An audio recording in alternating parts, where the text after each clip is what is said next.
All right, so let's get started.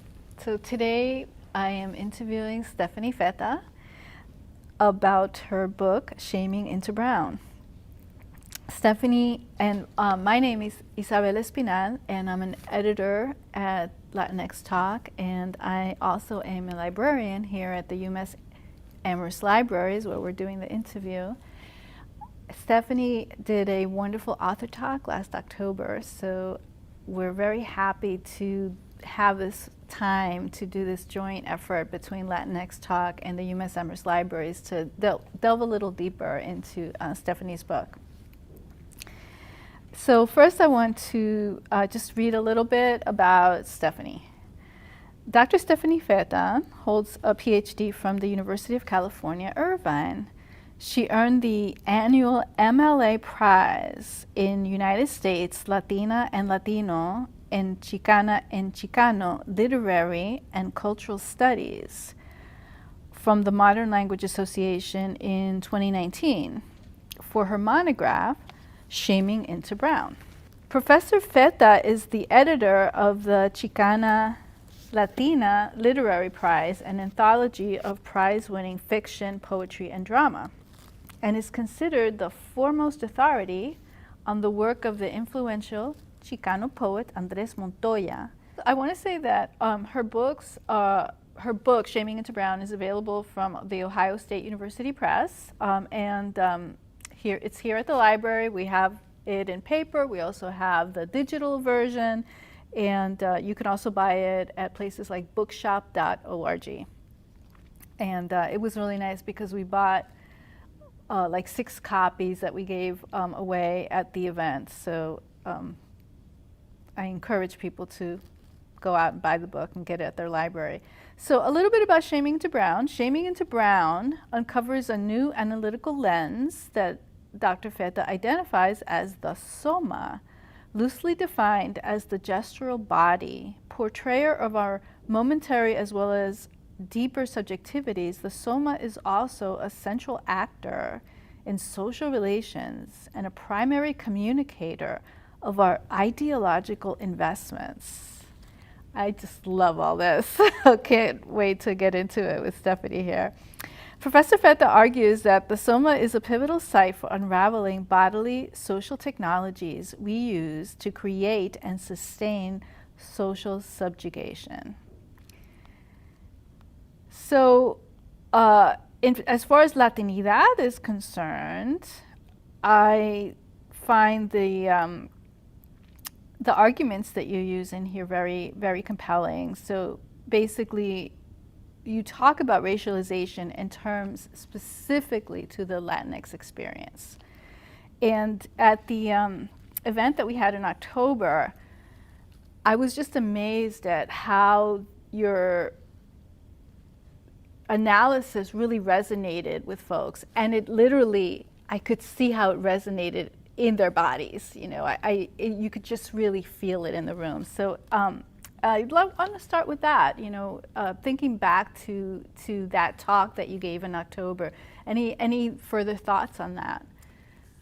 Thank you so much for having me today. I'm so happy to be here and have a chance to talk with you a little bit more about what I argue in Soma, with the Soma and Shaming into Brown, as well as these different events and where I see my work going and how it's taking hold in different frames, different disciplines, different circles of people.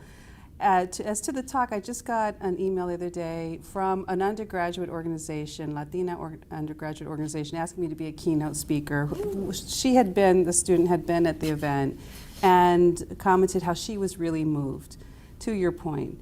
And I have to tell you, you know, I won this really wonderful award, Modern Language Association Award, and having a student, an undergraduate student in particular, come to me and tell me what this means to her, there's no bigger compliment.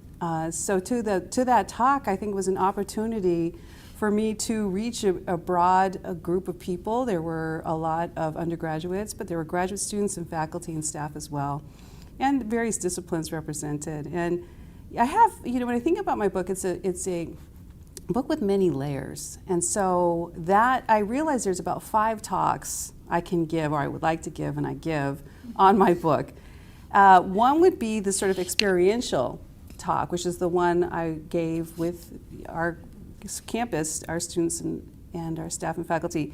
And another one would be a literary analysis, because I propose a different optic to do literary analysis, mostly based on the Soma.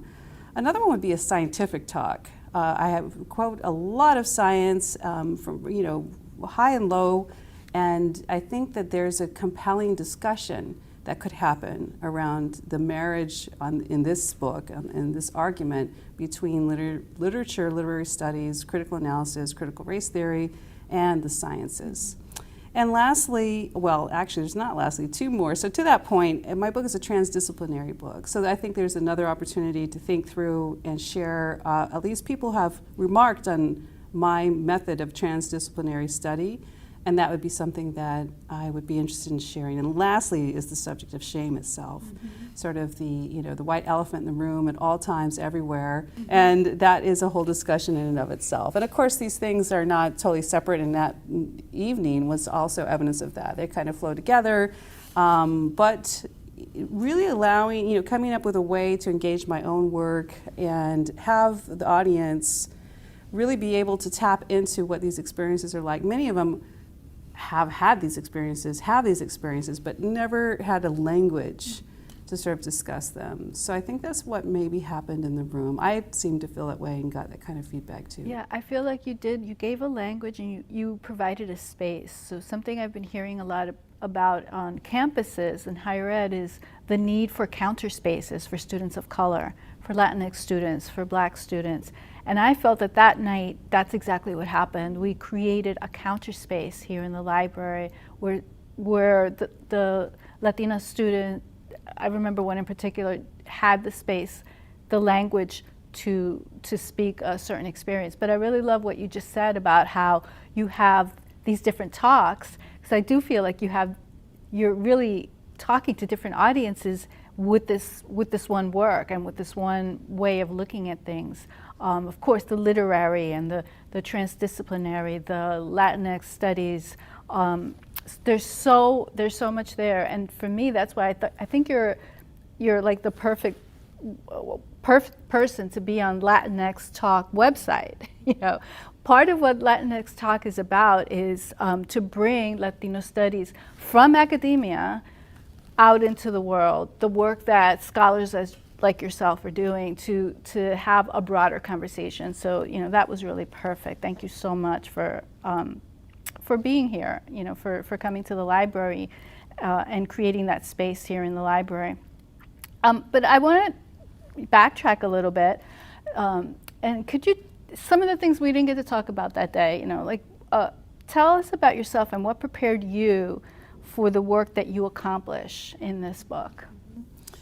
Well, I'm Chicana. I'm from Southern California. My mother is second generation Mexicana or Chicana, and my father's white, at least what has come to be known as white. I think when his parents had to elope because his father was not acceptable partner for my grandmother because he was Italian, and dark Italian at that. So now we call that white, at least in California.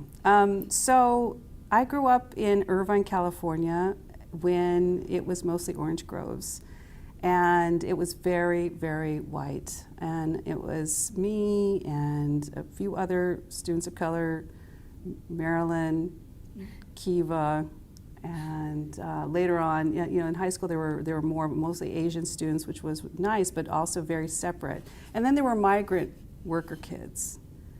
And the kind of harassment that me and Marilyn and Kiva received that was then duplicated at the high school level, was nothing compared to what the migrant students were going through.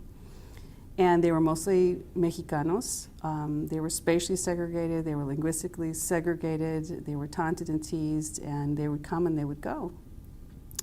So there was an incredible amount of shame around being Mexican in particular, and of course there's that way of being Mexican, which is not, I'm Mexican and I'm proud. It's the way that some people in the dominant group refer to Mexicans and what they see as brown people, especially in California, other places in the Southwest, if not nationally at this point, which is like almost a hiss of, oh, you're Mexican. And so what I just do with my face and my voice is an example of the soma, right? It's a whole ideological content that I'm assuming and pretending at this moment for illustration, but that certainly a lot of us live that daily, weekly, you know, as it happens, and it can even be silent.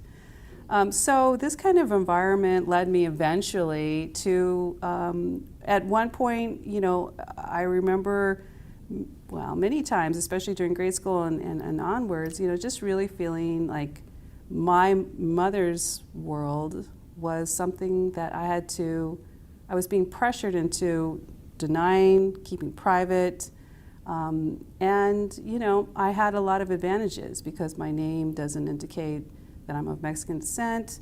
Some people read the way I look as white passing in different spaces, less so in California because there's so many Mexicanos and Chicanos that the dominant group can snuff it out, right? They know. As a matter of fact, you know, there's so many different variations of brown now, especially through interracial couples, to the point where you know, I have a friend whose child is a quarter Japanese.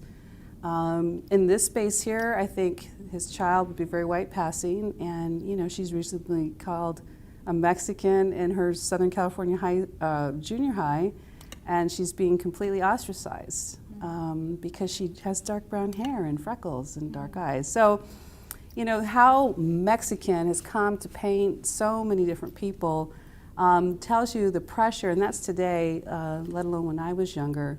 So all of that led me to this book eventually in these studies, where I really embraced what I am and who I am and paid the price for that in Irvine, California. Wow. And what I find really interesting is that you have taken examples that are across many different Latinx groups. So, for example, a book that I'm very familiar with, The Song of the Water Saints, which looks at 3 generations of Dominican girls and then Dominican women who, you know, they go from girl to women, and how racialization plays out in that book. Can you say a little bit about your examples that you picked and why you picked them? What were the books that you studied? And also what I find interesting is that your book, because of its literary criticism, will lead the reader to go out and read the books as well. What will they get out of those books? Well, I chose books that had key moments in presenting the role of sensorial data and the way that that data comes to inform racism, intersectional racism. So Nelly Rosario's Song of the Water Saints, I have Piri Thomas's Down These Mean Streets. I have specific chapters on other texts as well. Andrés Montoya's The Ice Worker Sings. Right, Locas, you mentioned. Locas, yeah. Ishtamaya Murray, and there's others. Now you want me I just want to rattle off a list, right. But they all have in common. So they vary in terms of time period, they vary in terms of genre, and they vary in terms of sort of ethnic identification and racial identifications. But what they have in common is this very fascinating process of seeing how people's bodies act, or what I call the soma, sort of the intelligent precognitive body, in interacting in the world. And it's not simply interacting, but with each interaction, we're either coming towards or we're pushing away. And so that ends up being part of an ideological tool to carry out one's politics at a very subliminal level. And I say subliminal on the one hand because this is in some ways body language. And so what is that? But it's very, very charged. It's very meaningful. It's both the microaggression, but you know, to the point of death. And unfortunately, in recent years, we've seen plenty of instances where simply being black, being brown, being Asian, being Native person is enough to get you killed, especially if you don't defer. And how you defer, you can say whatever words you want, but the real way to show the power structure that's in front of you that you're deferring is by the way you're going to handle your soma. And what is expected of you is the downcast eyes, the lowered voice, just the whole caving in and acknowledging with your soma, you're giving the other person your power. When you are in that state and you can convince them that it's authentic, that you really feel this way, maybe you'll get off, depending on what the situation is. And if you don't, think of Sandra Bland. I wrote about her also in my book, but what did she do? That woman was on her way to a job interview. She gets pulled over, I think, for a turn signal or the faulty turn signal. The officer asks her something like, and don't quote me, you seem a little upset. And she says, like a normal human being, yeah, I am upset. I've got this taillight, I'm on my way to an interview. I need the job, whatever her situation was. How dare she show up as a full human being? And from there, she gets pulled out of the car, she's taken to jail, and 3-4 days later, she's dead. So the consequences are that serious, and these books that I chose really illustrate these points well, and the degree and range, the different spheres that this process works through is as simple as a quick exchange of eyes to being beaten and brutally treated. So it's the whole gamut. And I think literature is particularly compelling because we can see these things and how they work in a way that a scientific study is not going to show us. A theory is going to point us to, but not show us. We read these books and suddenly we're there. And that's not only do we get experience of it ourselves, but we can study it. How does this work? Stephanie, I want to ask you about something I found very interesting in your analysis, and that is when you talk about the 4 steps in scenes of racialization. So just to situate ourselves correctly here, I'm going to read some of the steps from your book and then just ask you to respond.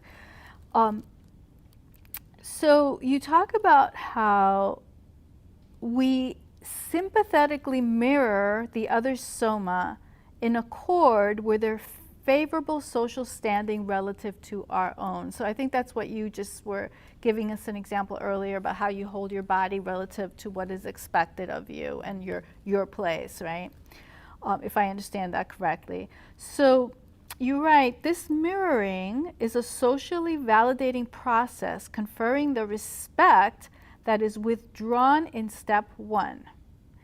As the racializer proceeds to deanimate the other into an object in step 2, instead of somatically mirroring him, the racializer plays out a culturally sanctioned and habituated social script of contempt for the person, now deanimated into an object.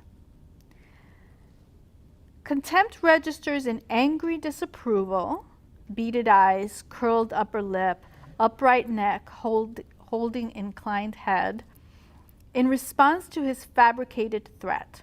Although these effects are not monolithic in temporal terms, you parse out each effect for the purpose of distilling its somatic charge that materializes the notion of race. And now I'm reading as you. For this purpose, I argue the physical expression of contempt as the first affect in generating the thingness of the person society seeks to marginalize. In a similar circular, socially cued affective logic, in step 3, suspicions of outgroup status are expressed in the racializer's somatic disgust. I think I might have missed a step here, but could you just talk a little bit about those steps? Mm-hmm.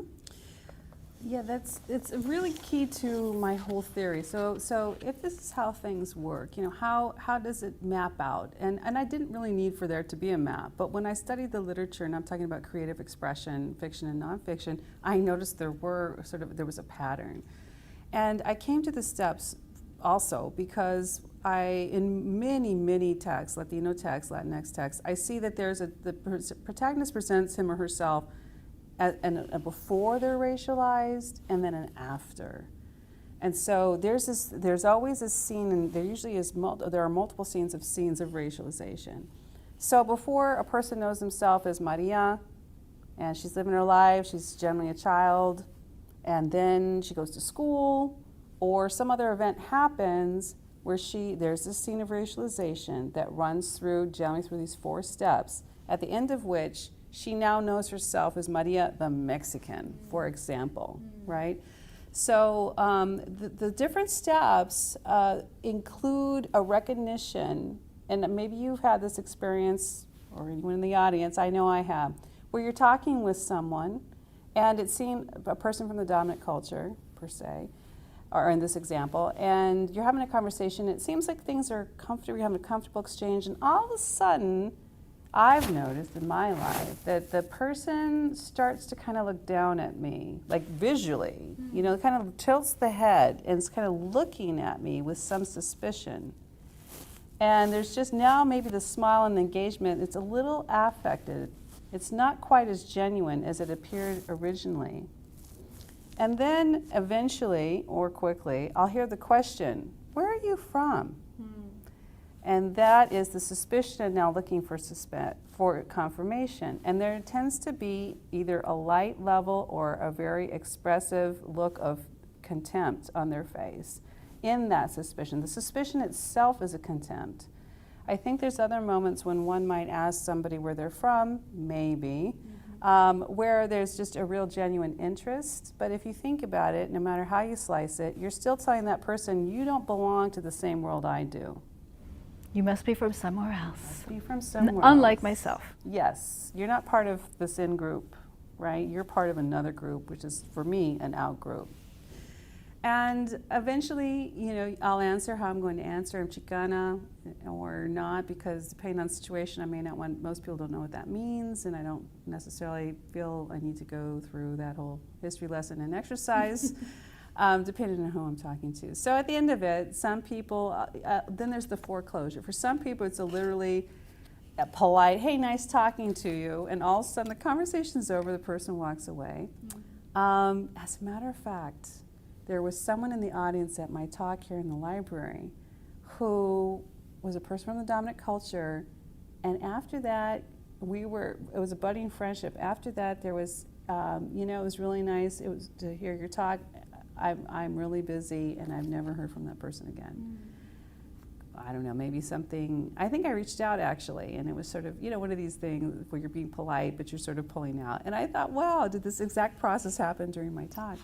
In any event, so there's a foreclosure. I no longer want to associate with you, and the foreclosure could also be dramatic, like, you know, we know how that can go. To the point of death, right? So it's like that gamut. Well, that's interesting, because also in the audience, I thought you were going to tell the story of there was one young woman who told her story of how the racialization happened when she was in kindergarten. And she was about to go and kiss her teacher, I think it was, you know, that's what you do when you greet people. And the teacher put an end to that using that kind of contemptuous gesture. And to this day, you know, that was a moment of, that was a break in, that to this day this young woman remembers. That's exactly what I mean. The literary texts are fantastic because you see such a variety, and during that talk we got to hear all the different ways this happens. It can be during a business meeting, it could be this poor woman, and when she was a girl, she suddenly knew intrinsically for the rest of her life that she was not part of this other culture, that how she was not going to be tolerated. And the thing that we're not talking about is when people treat us with contempt, we feel ashamed. Right. So hence the title of the book. And the shame is really about, from sort of a psychological point of view, whenever we're a herd animal, we have a very intrinsic desire and need to be recognized. And so when we are shown to be part of the out group, then our natural affect is shame, which also has its somatic expression. So people will do drastic things to be part of an in-group, and that may be part of the complicity in the dominant group in terms of supporting and going along with these kinds of behaviors, even though many people, I'm sure, disagree with them. But they may observe another person doing that from the dominant group to a person of color, for example, and say nothing. you know, our parents often looked at those white teachers as though they recognized the power that the generally white teacher had over them in terms of social location, linguistic ability, educational level, maybe even financially. So there's a lot of ways in which our parents deferred to these teachers. And if a teacher says these kinds of things to us and we're children. Yeah, and on the other hand, I think that that's another, there are many parents that are very actively trying to counter that, but that's a whole nother parenting role that the dominant culture doesn't have to do. You know, that's a whole, and that's a whole nother area of shame that people in the dominant culture don't have to deal with. So when I think about shame is not something that just Latinx people feel. Obviously, that's why Brene Brown, who I keep bringing up in the context of your work, is so popular.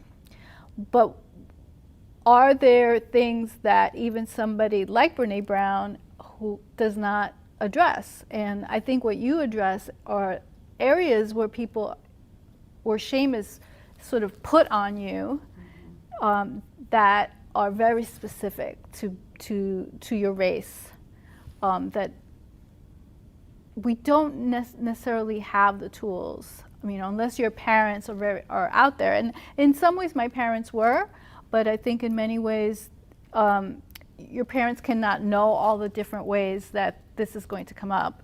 Again, I think about that example in the audience that day, how powerful that was, because how could anybody know what was going to that even happened, that was going to happen to that little girl in school?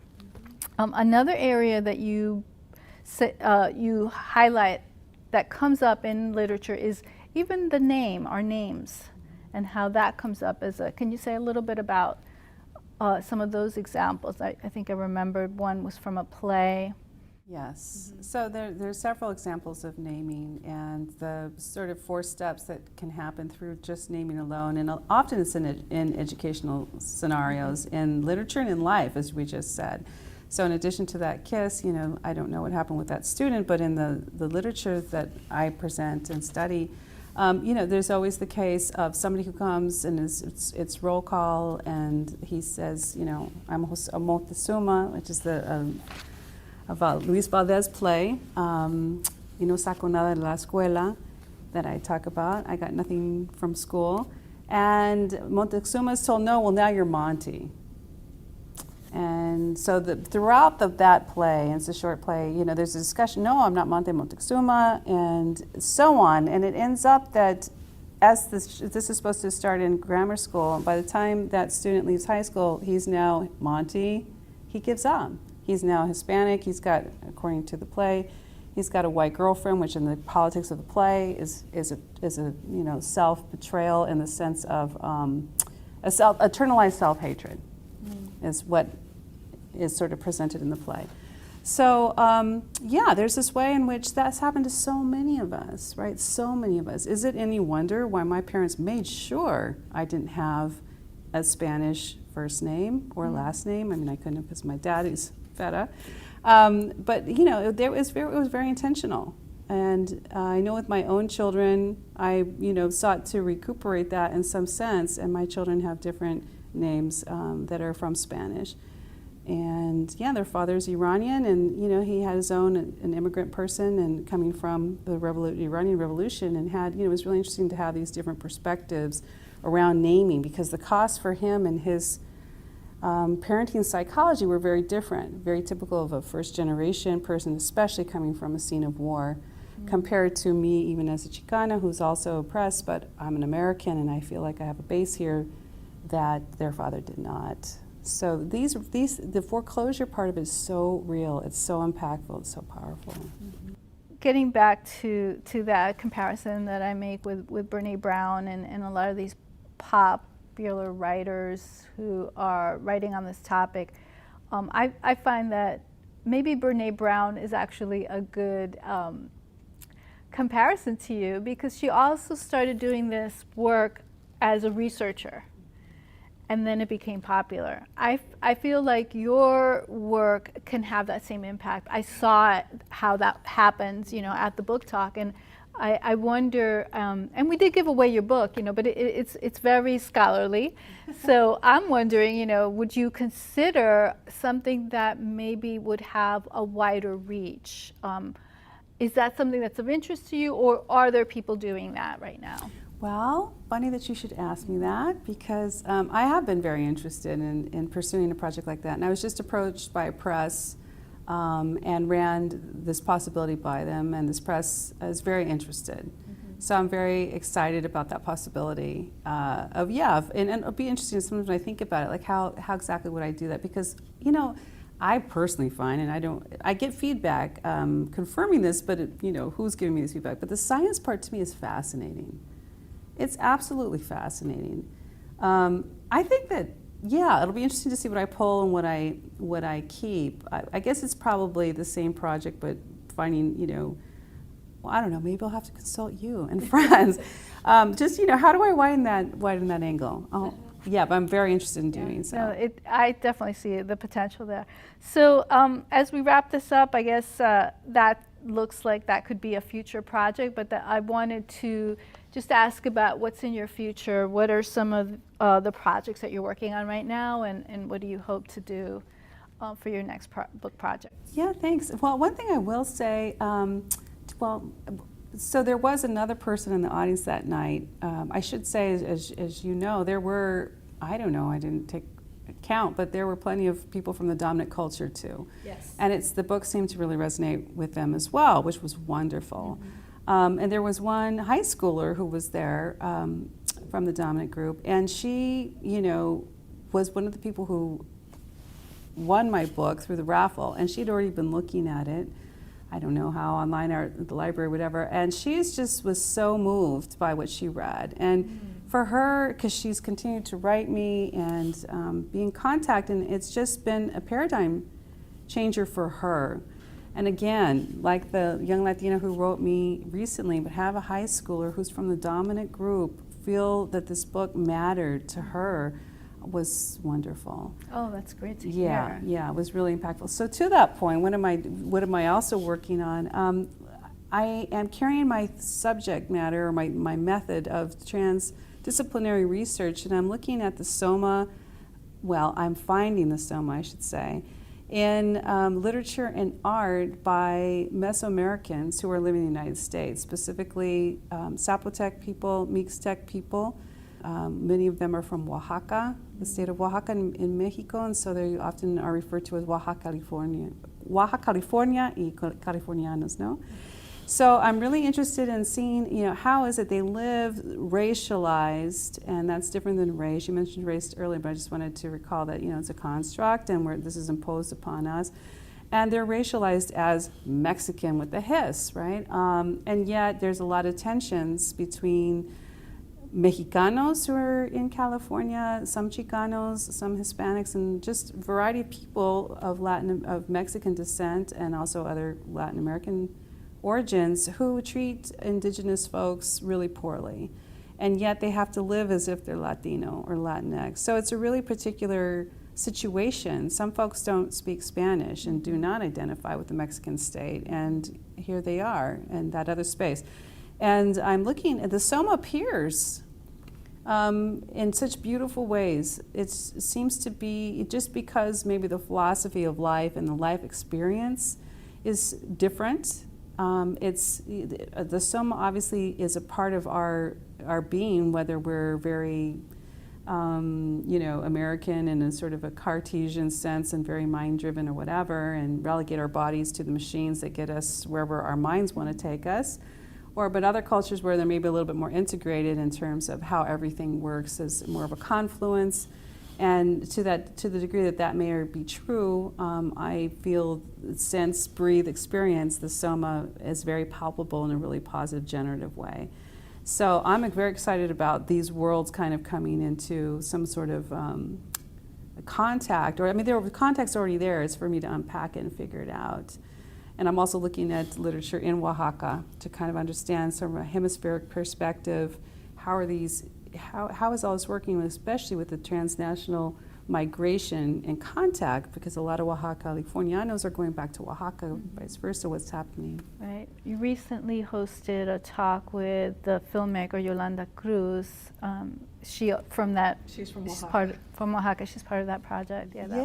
Yeah. Yolanda Cruz, just to make a plug, she's a fantastic filmmaker, and she spent a lot of years in the U.S., graduated from UCLA, and she's back in Oaxaca and making some amazing films. So you'll be analyzing her work in this project that.